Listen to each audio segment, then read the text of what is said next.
better. Advanced decline is solid. PNB, as promised, is the next company we're speaking with. Our numbers were a bit subdued. Business momentum has slowed down. Margins are a bit under pressure. Net interest income has also seen some muted growth, which has come in the weakest in about 13 quarters or so. Ashok Chandra is Managing Director and CEO at Punjab National Bank. He's with us with what to make of these numbers. Mr. Chandra, good morning, sir. Thank you very much for your time. Prashant here. Good morning. Good morning. Good morning, sir. My question is exactly that. As I sort of preface my introduction, business momentum has slowed down. Could you tell us what is keeping loan growth tepid? What are you seeing in the marketplace? Before I answer your question, just give me a few seconds. Through the channel, I express my sincere gratitude to all my 1 lakh plus employees working from the the guard and the armed guard, the sub staff, customer service associates, and all the officers in the bank, 18 crore plus customers, and all the investors who have reposed faith in our bank. Now, coming to the specific question, I think if you see our growth in the entire year, we have grown at a speed of around 14% plus now. Overall growth is 14.03%. And specific, if I talk about the global deposit, that has grown by 14.38%. And global advances, that has also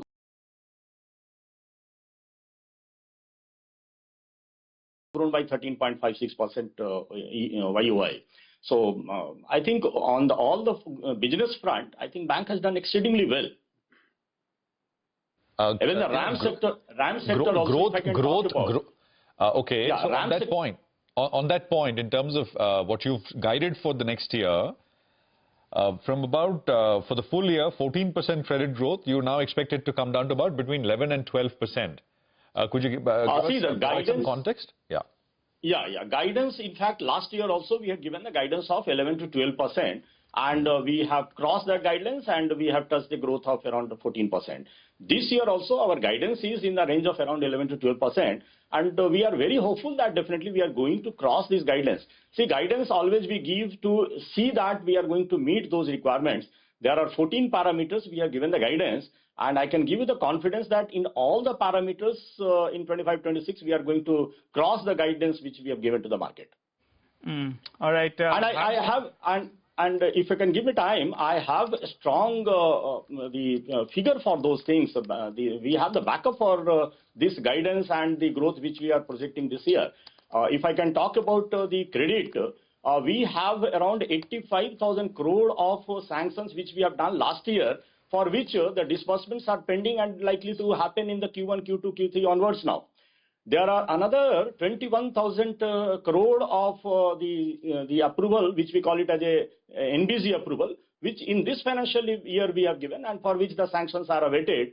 There are around 28,000 crore of sanctions we have given in 25-26 in 1.5 months time itself. So all put together, we have 1,35,000 crore of corporate book in our kitty for which the disbursements are going to happen in this financial year. So this is one strong book is there with us now. Absolutely, sir. I mean, that's well explained, and we now understand where your confidence is coming from, even if that overall growth number is a little lower than FY25. But what about margins, sir? There's been some pressure, and going forward, it's going to be, all about how quickly you can reprice your deposits lower as the RBI cuts rates. There's been some pressure on margins in Q4. You are at the domestic NIMs I'm talking about, 2.96%. Will margins fall more in Q1, Q2? I think the margin which we have already bottomed out now, and this is the scenario is going to be in the Q1 and Q2 also. And the direction also which we have given to the market is in the NIM will be in the range of around 2.8 to 2.9% overall throughout the financial year. And especially for this Q1 and Q2, I think definitely there will be some pressure on the NIM and we will be in the range of around 2.8 to 2.9%. See, whatever we have done in the last year on the deposit front and the deposit which we had mobilized, I think the cost of deposit has already bottomed out now. And I am not expecting that any further growth and any further upside will be there in the cost of deposit now. Because there was one deposit scheme which a bank had launched for 400 days at 7.25%, which we have stopped in the month of April. And we have come out with a separate deposit scheme at 390 days at 7.10. And in the deposit other segment also, we have reduced the deposit rate by around 10 to 15 basis points. But impact of all those things will happen from Q3, Q4 onwards. So that is the reason I am telling that for Q1 and Q2, definitely there will be some strain on our NIM and NII. And the position which is there in the Q4, in the 24-25, I think that will be the position in the Q1 and Q2 will remain in the 25-26 also. Got it. All right. Hi, Mr. Chandra. Good to hear your commentary and good to hear that, in fact, you've given a cautious guidance, but you're sounding quite optimistic about outbeating that. That's the sum and substance, I think, of what you're saying. A couple of questions. Yes. Cost of deposits, you believe they've peaked out, but the guidance you've given on the deposit growth itself is very, very, subdued. You're only talking about 9-10% odd. That compares with around 14%. Why is that? Do you think on this front as well you'll be able to outbeat, the guidance you've given? Definitely the guidance, so definitely we are going to outbeat. And the one reason, if you can see, the CD ratio of our bank is 71%. So there is enough room for us to grow in the credit portfolio with the existing deposit itself now. And that is the reason I think we have kept the deposit growth at the rate of 9 to 10%. Having enough liquidity in the market now and enough liquidity in our bank also, we have sufficient cushion to grow with this growth rate which we have forecasted. All right. Besides the operational performance, your shareholders, your employees will be happy to hear, you're giving them a pat on the back and you're saying you are on a mission. So employees will be very happy. But shareholders will be wondering, do you all have a plan of unlocking some value? Maybe stakes you'll have in JVs and, other subsidiaries. Is there a possibility of some value unlocking that we should be looking at? I think after assuming the charge, I have, in the very first opening remarks also, I have given the direction that we have 5 associates and 5 subsidiaries, and value maximization through the subsidiary and the associates will be one of the topmost priority for the bank. And I think all of you are aware that we have one stake in the Canara HSBC Life Insurance. There already the things are in the advanced stage. I think company is going for the listing. Maybe in the Q3, I think some value maximization will happen through that route.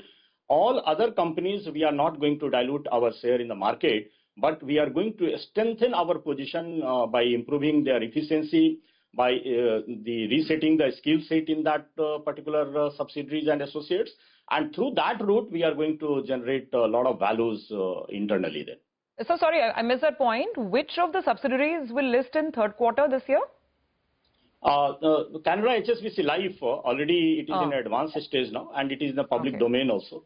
So that is one subsidiary we are going to get some value in the Q3. Okay, and just very quickly, otherwise asset quality has been very steady. The only thing is slippages, have almost doubled. Was that one particular account? I don't know if it was MTNL or something, but just very quickly, 30 seconds on asset quality and what you expect.